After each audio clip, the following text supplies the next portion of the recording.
Hi friends, அஸ்ஸலாமு அலைக்கும். இன்றைக்கி என்ன செய்ய போகிறோம்னா எம்டி குருமா வைக்க போகிறோம். பரோட்டாக்கு சூப்பராக இருக்கும். ட்ரை பண்ணி பாருங்கள். நான் பண்ணி பார்த்துட்டேன், 2 வாட்டி பண்ணி பார்த்தேன். சூப்பராக இருக்குது. அதுக்கு தேவையான பொருள் 10 வெங்காயம் வச்சுருக்கேன். வெங்காயம் நிறையா போடணும். வெங்காயம், தக்காளி, பச்சை மிளகா, ரம்ப இலை, மல்லிக்கீரை, புதினா, கருவேப்பிலை எல்லாம் எடுத்து வச்சுருக்கேன்.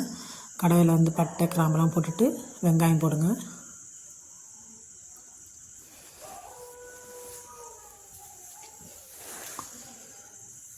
வெங்காயம் நிறையா போடணும், அப்போ தான் டேஸ்ட் நல்லாயிருக்கும். கொஞ்சம் பச்சை பட்டாணி நைட்டு ஊற வச்சு எடுத்துங்க. ஒரு நைட்டு ஊறினா சூப்பராக வெந்துடும், சீக்கிரம் நல்லா வெந்துடும்.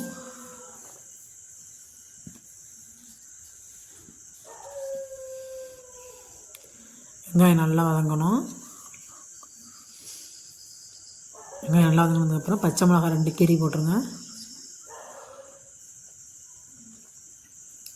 இஞ்சி பூண்டு பேஸ்ட்டு 1.5 ஸ்பூன் போடுங்க. நல்லா வதக்கி விட்டு தக்காளி போடுங்க.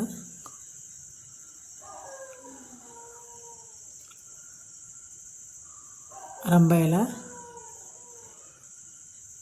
புதினா, மல்லிக்கீரை, கருவேப்பிலை எல்லாம் போட்டு நல்லா வதக்குங்க. நல்லா வதக்குனதுக்கப்புறமா பச்சை பட்டாணி ஊற வச்சுருக்கோம்ல, அதை எடுத்து இதில் போடுங்க. போட்டு நல்லா வதக்கி விடுங்க. வதக்கி விட்டு மஞ்சள்தூள் 1/2 ஸ்பூன் போடுங்க. மிளகாத்தூள் 1 ஸ்பூன் போட்டுங்க.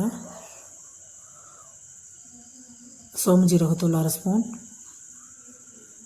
சிக்கன் மசாலா இருக்குல்ல, அதில் 1 ஸ்பூன் போட்டுங்க. எல்லாம் போட்டு நல்லா வதக்கி விடுங்க. கரம் மசாலா 1/2 ஸ்பூன் போட்டுங்க. எல்லாம் போட்டு நல்லா வதங்கணும். எல்லாமே ஒன்றா மிக்ஸ் ஆகணும். வதங்கினதுக்கப்புறமா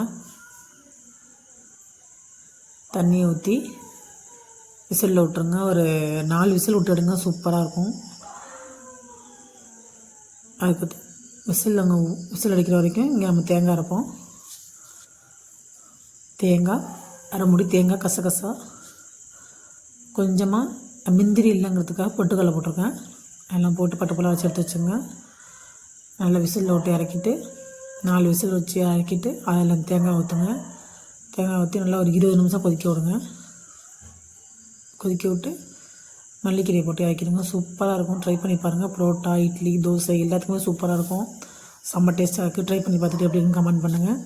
இந்த வீடியோ பிடிச்சிருந்தா லைக் பண்ணுங்கள், கமெண்ட் பண்ணுங்கள், ஷேர் பண்ணுங்கள். மறக்காமல் சப்ஸ்கிரைப் பண்ணுங்கள். யூடியூப் சேனலை பார்த்து சப்ஸ்கிரைப் பண்ணி வைங்க. லைக் பண்ணுங்கள், கமெண்ட் பண்ணுங்கள். அஸ்ஸலாமு அலைக்கும்.